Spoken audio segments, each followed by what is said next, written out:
Comenzamos con la definición del apéndice, que cita: cosa adjunta o añadida a otra, de la cual es como parte accesoria o dependiente.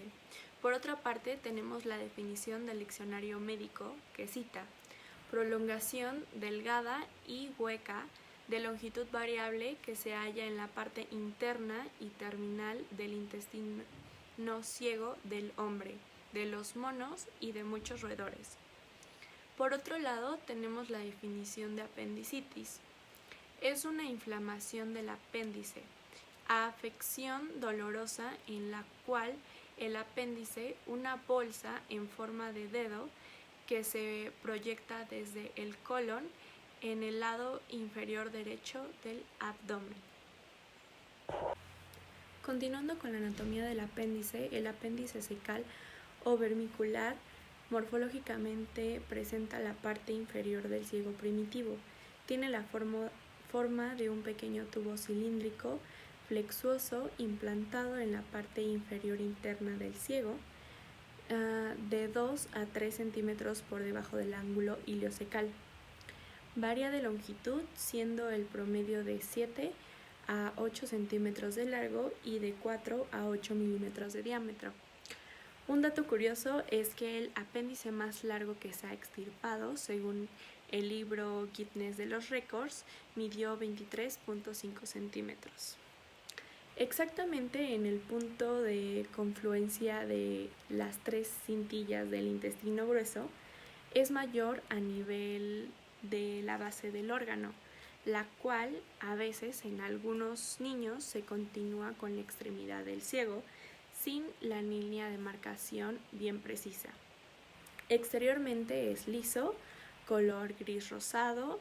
Interiormente comprende una cavidad central que en su extremidad libre termina en el fondo de saco, y en el otro extremo se continúa con el ciego, en el que algunas veces se encuentra un repliegue valvular llamado válvula de Gerlach, la cual se aplica sobre el orificio cuando el ciego se destiende, impidiendo así hasta cierto punto que las heces penetren en la cavidad apendicular.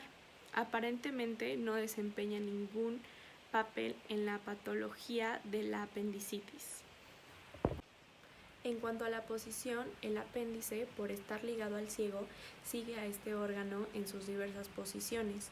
De acuerdo a el apéndice puede adquirir una posición normal en fosa ilíaca derecha, pero otras veces puede encontrarse en la región lumbar derecha, delante del riñón o debajo del hígado.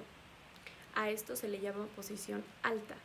Otras veces puede localizarse en la cavidad pélvica. A esto se le llama posición baja, y muy raras veces en la fosa ilíaca izquierda, que se le llama posición ectópica. Sin embargo, independientemente de la posición del ciego, el apéndice en relación al mismo ciego presenta una situación que varía mucho según los casos. Sin embargo, hay un punto en que este órgano ocupa una situación poco menos fija que aquel que aboca la ampolla cecal. Si a este punto trazamos una línea horizontal y otra vertical, podemos catalogar a la situación del apéndice en ascendente, descendente, interna o externa, anterior o posterior, o de cualquier otra variedad, según la posición respecto a estas líneas. Según esto, la posición descendente interna es la más frecuente, con el 44%. Le sigue la posición externa con el 26%, la posición interna ascendente con el 17% y después la retrocecal con el 13%. Estas distintas situaciones y posiciones que adquiere el apéndice nos explican la variedad de zonas y puntos dolorosos que a veces dificultan el diagnóstico de la apendicitis aguda. En cuanto a la fijación, el apéndice se encuentra fijado en su base al ciego y a la porción terminal del ilion. por el mesoapéndice. Sin embargo, en algunas oportunidades puede formar un meso, cuyo borde se fija al peritoneo de la fosa ilíaca, y en otras no existe meso, y el peritoneo lo tapiza aplicando contra el plano subyacente. El apéndice está constituido por cuatro túnicas, una serosa, una muscular, una submucosa y una mucosa. La túnica serosa, que recubre a toda la superficie, es lo que va a constituir el meso del apéndice, y en cuyo borde discurre la arteria apendicular, que es una de las 4 ramas de la arteria mesentérica superior y que desciende por detrás del ángulo iliocecal. Cruza la cara posterior del ilion y se introduce en el mesoapéndice. La túnica muscular solo dispone de 2 capas de fibras musculares, las longitudinales y las circulares. La túnica mucosa y la submucosa es igual a la del intestino grueso. Presenta un epitelio cilíndrico, una estroma reticulada, una muscular mucosa y glándulas tubulares. Solo se diferencia por el tejido linfoide de gran desarrollo que se ha comparado a la amígdala o una vasta placa de Peyer. En cuanto a la irrigación del apéndice, la base del apéndice recibe también aporte sanguíneo de las arterias cólicas anterior y posterior. Las venas son satélites de las arterias y dependientes de la vena mesentérica mayor. El drenaje linfático, los linfáticos del apéndice terminan en la cadena ganglionar ileocólica. La inervación de tipo simpática del apéndice cecal es asegurada por los ganglios celíacos y mesentéricos superiores por medio del plexo solar, mientras que la inervación parasimpática proviene del décimo par craneal, el nervio vago o neuromogástrico. La inervación sensitiva proviene de los nervios torácicos espinal, principalmente del octavo nervio torácico espinal, y en ocasiones del 10º y 11º. El apéndice es un órgano pequeño unido a la primera parte del intestino grueso. De acuerdo con la Biblioteca Nacional de Medicina de los Estados Unidos, está ubicado en la parte inferior derecha del abdomen y su función ha sido discutida de manera reiterada. De acuerdo con Carmen del Arco, responsable de la Secretaría Científica de la Sociedad Española de Medicina de Urgencias y Emergencias, durante mucho tiempo se consideró un órgano residual que se había atrofiado al carácter de utilidad.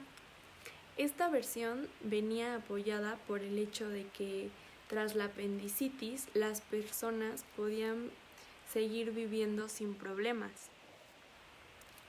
Pese a ello, investigaciones recientes señalan que en esta asa de pequeño tamaño existe un reservorio, un contenedor de bacterias intestinales que permitiría recuperar la flora intestinal tras una enfermedad que la destruyese o sustituyese, por ejemplo, una gastroenteritis prolongada. Carmen del Arco también menciona que se trata de un órgano linfoide debido a que en su pared existe un importante número de células pertenecientes al sistema inmune, defensas del organismo, como aquellas presentes en las amígdalas de la garganta o en los ganglios. En cuanto a la epidemiología, se considera que la población general es afectada en un 7% y se puede presentar en todas las edades. Sin embargo, es rara en los extremos de la vida, en donde la mortalidad es mayor, por lo dificultoso del diagnóstico y porque el organismo adolece a un buen sistema de defensa. El mayor alcance se encuentra entre los 7 y los 30 años. El sexo masculino es comprometido mayormente en un 20% más y es innegable una tendencia hereditaria. Se admiten factores predisponentes o asociados con el cuadro apendicular, así como los excesos alimentarios, las dietas cárneas y el estreñimiento, pero deben de tenerse en cuenta.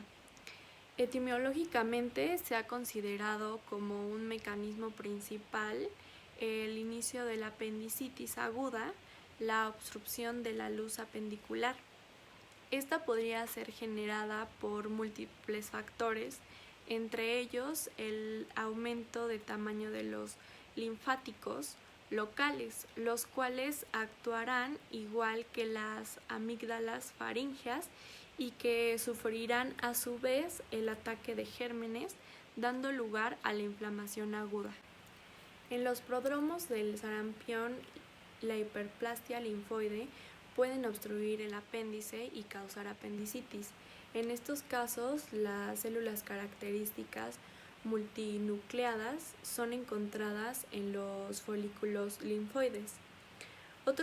Otro factor desencadenante son los cuerpos extraños localizados en la luz apendicular, entre ellos el coprolito, que es la masa central orgánica rodeada de capas de sales de los fosfatos y carbonos que se encuentran en aproximadamente 30% de los casos, aunque es muy común encontrar enterovirus vermiculares en pacientes operados de apendicitis. Ellos muy raramente producen obstrucción apendicular. En cambio, las ascaris lumbricoides son causa frecuente de la obstrucción. Los cuerpos extraños a acomodamientos o bridas en el apéndice pueden provocar obstrucción en la luz. Asimismo, la tuberculosis peritoneal, así como el tumor carmicloide, linfomas ocasionalmente pueden causar la obstrucción o apendicitis. Ahora hablaremos sobre la etiología de la apendicitis. Inicialmente debemos de conocer a qué hace referencia la etiología. La etiología es parte de la medicina que estudia el origen o las causas de una enfermedad en particular. Es la ciencia centrada en el estudio de la causalidad de una enfermedad, básicamente. La apendicitis, en este caso, basada en evidencias experimentales, todo apunta hacia un taponamiento de la luz del apéndice por una hiperplasia linfoidea, como una de las primeras causas. La hiperplasia linfoidea es el aumento en la cantidad de células linfocíticas que se encuentran en los ganglios linfáticos. Esto sucede en la mayoría de los casos cuando hay una infección por bacterias o por virus. Este aumento en la cantidad de células es parte de la reacción o de la respuesta del cuerpo a una infección. La segunda causa es el taponamiento del apéndice por un apendicolito.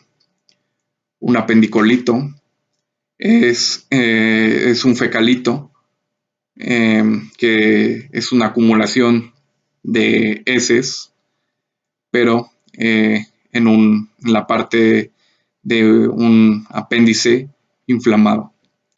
Entonces juntamos este taponamiento por la acumulación de residuos más una inflamación.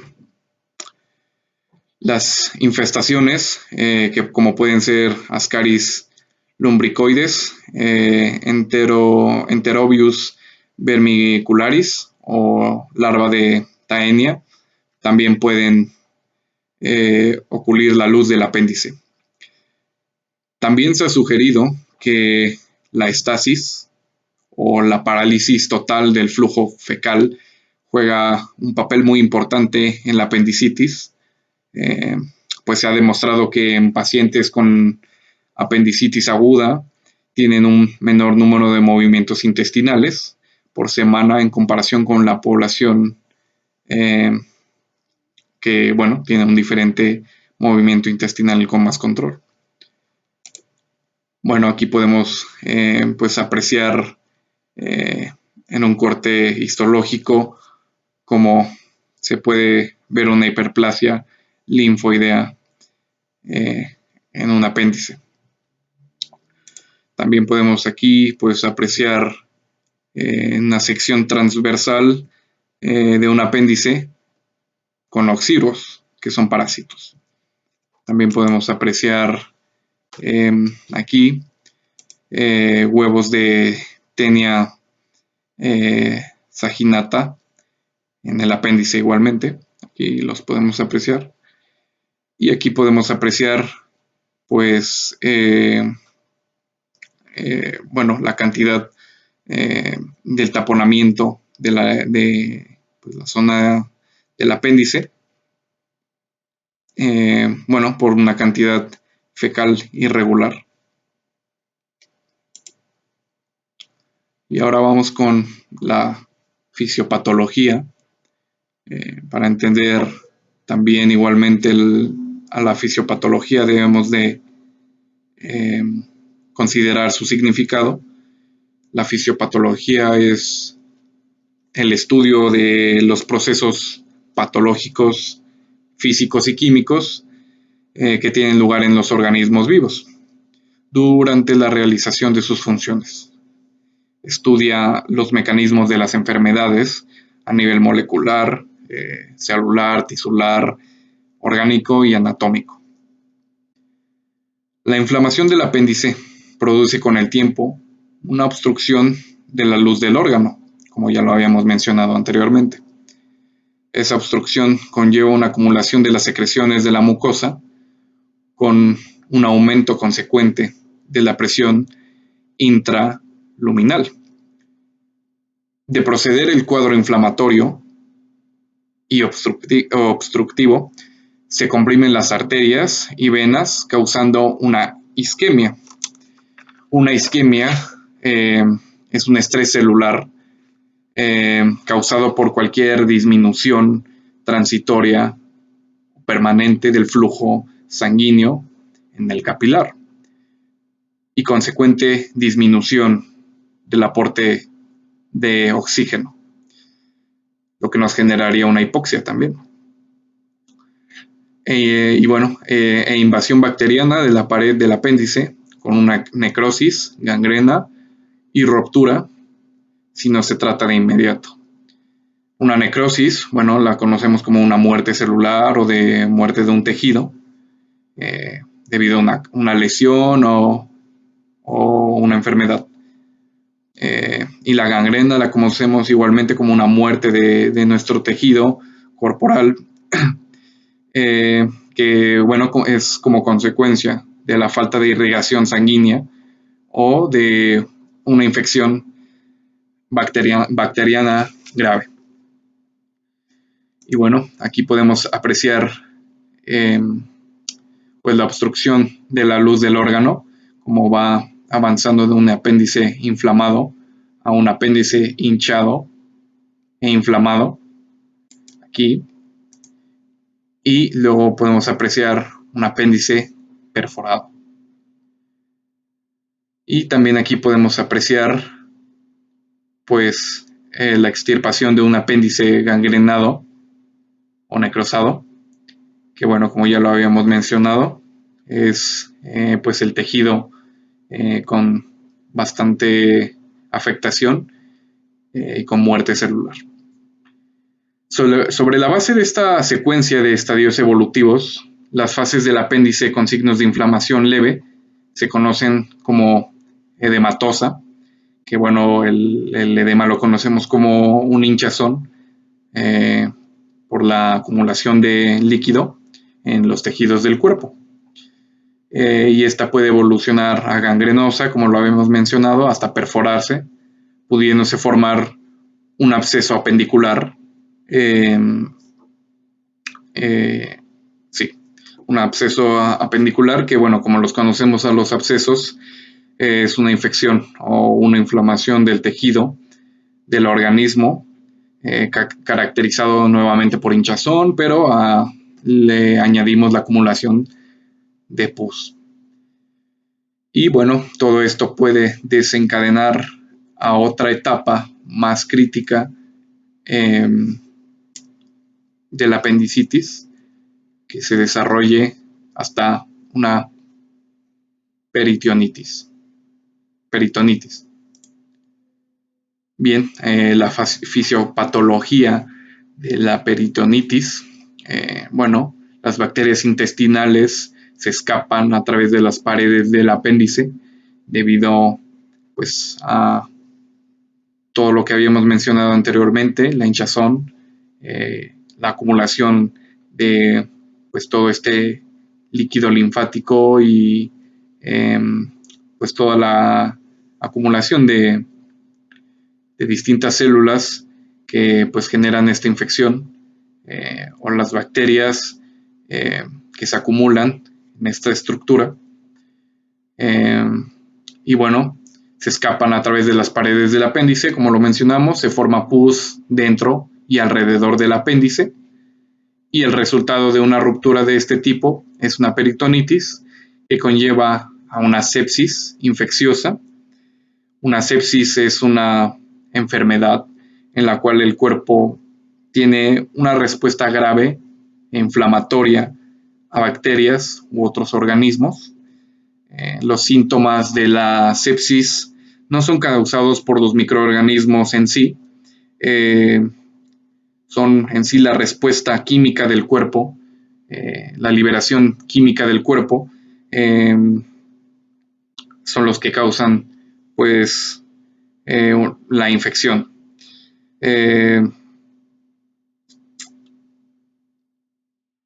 Y bueno, pues la infección bacteriana en cualquier lugar del cuerpo es la que desencadena al final la respuesta que conduce a la sepsis. Y la sepsis infecciosa conduce a una disfunción orgánica múltiple y finalmente llegamos a pues, la muerte. Y aquí podemos apreciar pues, la peritonitis, como de la inflamación del apéndice, pues se expande y se expulsa todos estos fluidos infecciosos a el peritoneo. En la apendicitis podemos encontrar diferentes cuadros clínicos dependiendo tanto la edad del paciente como su estado. Por ejemplo, encontraremos un cuadro clínico diferente en una paciente embarazada. Aquí podemos observar el cuadro clínico clásico con su sintomatología clásica que normalmente se da en una persona en edad adulta. En el cuadro clínico clásico involucramos de primera instancia o en su mayoría de las veces un dolor abdominal que es de tipo agudo, tipo cólico y que normalmente empieza en la región periumbilical. Antes de 24 horas, este dolor migra al cuadrante inferior derecho, que es el conocido punto de McBurney. Aquí en la imagen podemos identificar con el círculo rojo dónde migraría el dolor antes de las 24 horas. Dentro de la sintomatología del cuadro clínico también podemos encontrar náuseas y vómitos, que es muy frecuente encontrarlos después de que se ha migrado el dolor al cuadrante inferior derecho. Estas náuseas y vómitos no son muy numerosos. Algunos artículos mencionan que por lo general son de 2 a 3 vómitos, o incluso muchas veces no los hay y solo hay náuseas. También podemos encontrar fiebre de 38, Aunque esto no es un valor definido, puede existir o no existir, pero si la hay, incluso puede llegar a ser de 38 grados. Una de las características del cuadro clínico de la apendicitis aguda es que este dolor se incrementa al caminar o al toser.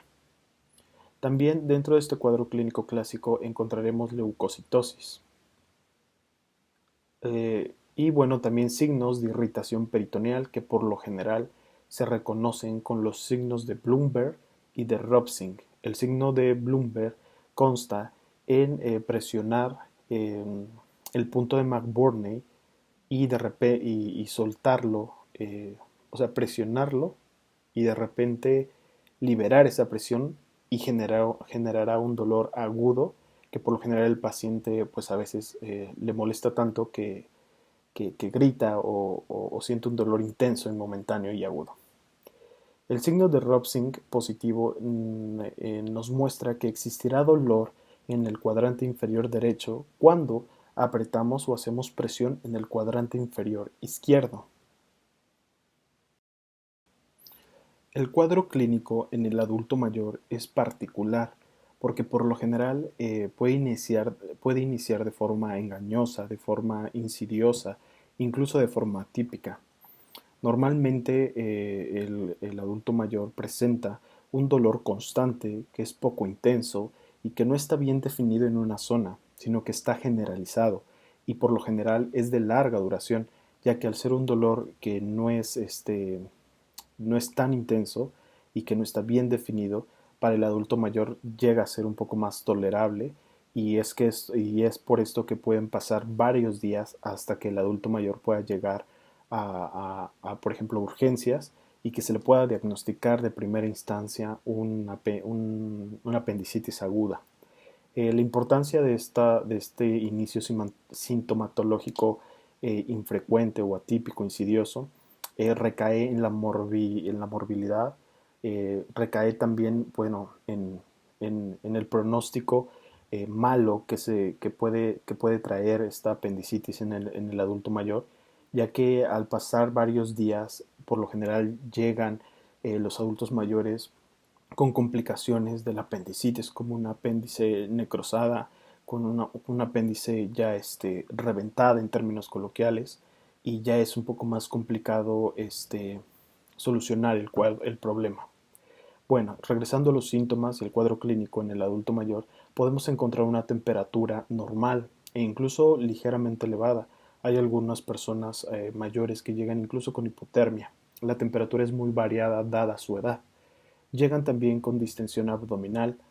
Uno de los signos también característicos es que hay una disminución de los ruidos intestinales, pero sobre todo una de la sintomatología muy característica de la apendicitis aguda en los adultos mayores es que llegan con parálisis intestinal y con meteorismo. Incluso muchas veces se puede palpar una masa en el cuadrante inferior derecho y también podemos encontrar, dada su edad, un escaso o nula defensa abdominal.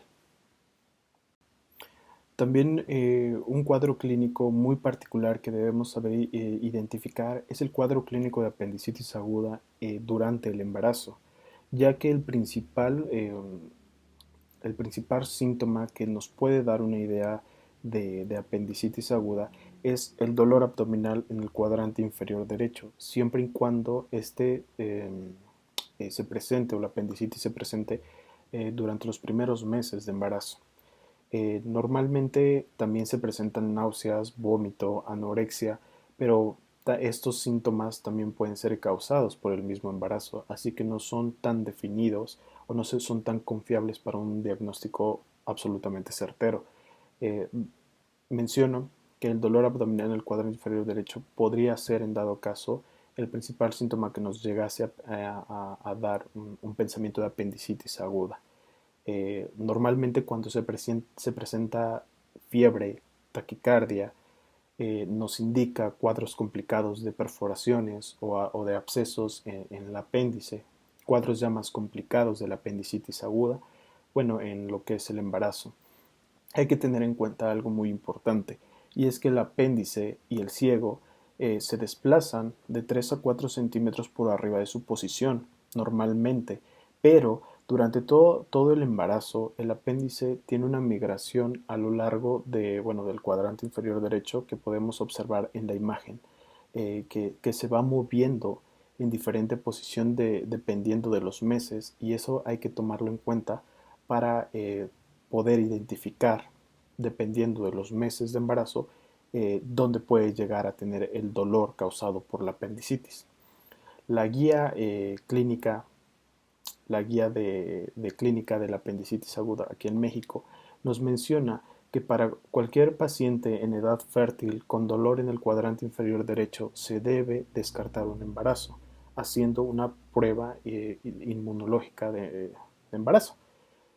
También nos menciona que después que el paciente con prueba inmunológica de embarazo positiva y dolor abdominal se le debe de realizar diagnóstico diferencial con embarazo ectópico, salpingitis o otras afecciones que pueda tener precisamente dado el embarazo, antes de determinar también una apendicitis aguda. Ahora, en el cuadro clínico en la edad pediátrica vamos a encontrar principalmente síntomas específicos que se presentan en la mayoría de los casos en los niños que nos podrían hacer sospechar de una apendicitis aguda. Eh, Encontramos normalmente la sintomatología clásica, pero por ejemplo uno muy característico es el dolor abdominal difuso. O sea, en la mayoría de las veces podemos encontrar en los niños no un dolor periumbilical en primera instancia, sino un dolor abdominal difuso, aunque también se puede presentar periumbilical, pero es más común un dolor abdominal difuso, el cual también va a migrar antes de las 24 horas o incluso entre las 12 y las 24 horas a la fosa ilíaca derecha o al cuadrante inferior derecho. Otro síntoma muy específico son las náuseas y los vómitos. Normalmente son como los del clásico, que es que son dos vómitos, o puede existir solo náuseas, pero normalmente las hay o en su mayoría de las veces. También se pueden encontrar fiebre. Es un síntoma que en la edad pediátrica, cuando se presenta apendicitis aguda, es común. La anorexia es otro de los síntomas más común, ya que el niño pierde el apetito o no quiere ingerir ningún alimento. Cabe mencionar que en la edad el lactante se puede presentar o se presenta diarrea. También, si las náuseas y el vómito aparecen primero al dolor, se puede tratar de un cuadro apendicular retrocecal ascendente, que es el 15% de los casos de apendicitis en niños. Normalmente la fiebre es menos de 38.5 o puede no estar presente. También algo muy común encontrar tanto en el cuadro clásico o más que nada en el cuadro de la edad pediátrica de apendicitis aguda es rasgos de deshidratación. Y otro síntoma muy importante en la edad pediátrica es la leucocitosis mayor a 11.000, incluso mayor mayor a 11.000, que con prevalencia de neutrofilia, de neutrófilos. Las pruebas de laboratorio y gabinete son muy importantes en la apendicitis aguda, ya que a pesar de que el diagnóstico es casi totalmente clínico, nos pueden orientar o ayudar en algunos casos insidiosos o difíciles o confirmatorios para saber que el paciente que tiene apendicitis aguda. Estas pruebas de laboratorio van a depender también de ciertas características y de los síntomas también que puedan llegar a presentar los pacientes cuando llegan normalmente a urgencias. Por ejemplo, pacientes con solo una de las dos primeras manifestaciones cardinales se les debe tomar fórmula blanca, donde posiblemente, si tienen apendicitis aguda, encontraremos leucocitosis arriba de 11.000. Se les debe también mandar examen general de orina, y si en caso es paciente femenino, se le debe de mandar prueba inmunológica de embarazo. También podremos mandar prueba de proteína C reactiva, la cual normalmente en apendicitis se encuentra arriba de 8 microgramos sobre mililitro. Las manifestaciones cardinales son manifestaciones que se dan por lo general o en su mayoría de los casos de apendicitis aguda. Estas son dolor en zona periumbilical que migra a fosa ilíaca derecha.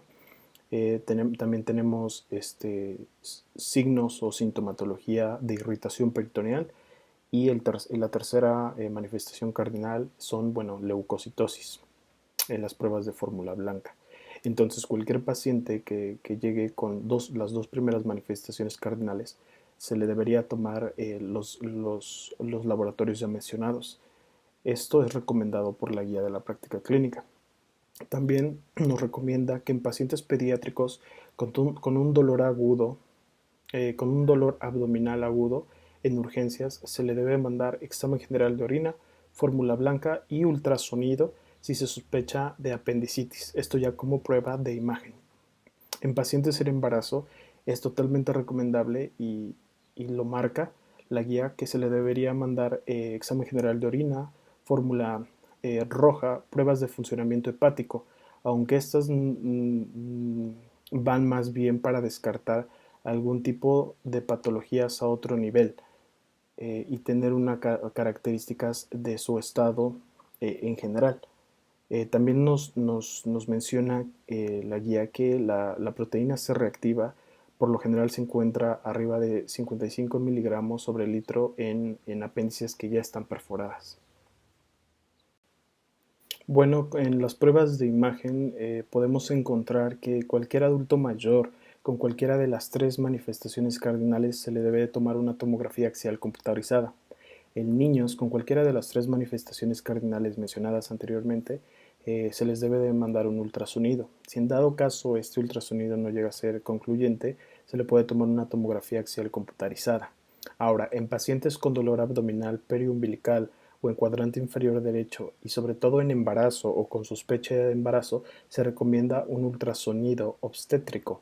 La tomografía no es tan recomendada dada la radiación que puede recibir la paciente si es que está embarazada, o más bien el embrión.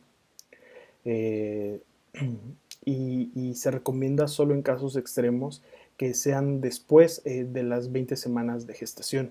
Normalmente las radiografías no son tan específicas, ya que nos pueden llegar a mostrar si en dado caso la apendicitis fuera una obstrucción por algún fecalito, aparecería en la radiografía, o por obstrucción por algún elemento que llegase a ser denso, nos los mostraría en la radiografía, pero si no es normalmente la causa, la radiografía no es tan utilizado de tanta ayuda en esos casos. Y bueno, pues llegamos a la parte del tratamiento. El tratamiento, pues son todos los procesos clínicos que se deben de llevar a cabo para combatir una enfermedad y pues generar en un plazo determinado la sanación o curación de este padecimiento. El principal tratamiento para la apendicitis implica una cirugía para extraer el apéndice inflamado. Antes de esta cirugía se puede administrar una dosis de antibióticos para tratar de controlar la infección antes de realizar esta cirugía. El manejo médico apropiado empieza con una correcta hidratación del paciente, con la aplicación de antibióticos adecuados como la ampicilina, el sulbactam, la clindamicina o metronidazol, más amicacina y analgésicos. Unos son para controlar un poco la acumulación de todos estos líquidos infecciosos, todas las bacterias, y los otros para controlar la inflamación y pues el dolor que el paciente pueda estar sintiendo, y bueno, es para aliviarlo. La técnica quirúrgica para extraer el apéndice se denomina apendicectomía. Y bueno, aquí podemos apreciar que en la apendicectomía se puede realizar como una cirugía abierta, como la podemos apreciar aquí, haciendo una incisión en el abdomen de 5 a 10 centímetros de largo aproximadamente, que se conoce como laparotomía, y esta pues es una cirugía abierta, es una técnica de la apendicectomía. Y bueno, hay otra técnica quirúrgica que puede realizarse a través de incisiones pequeñas en el abdomen, que bueno, se empieza una cirugía laparoscópica.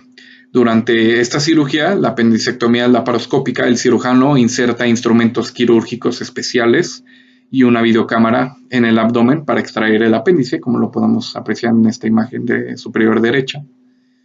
Y bueno, aquí abajo podemos apreciar el antes y el después del tratamiento de la apendicectomía. En general, la cirugía, después de la cirugía, te puede recuperar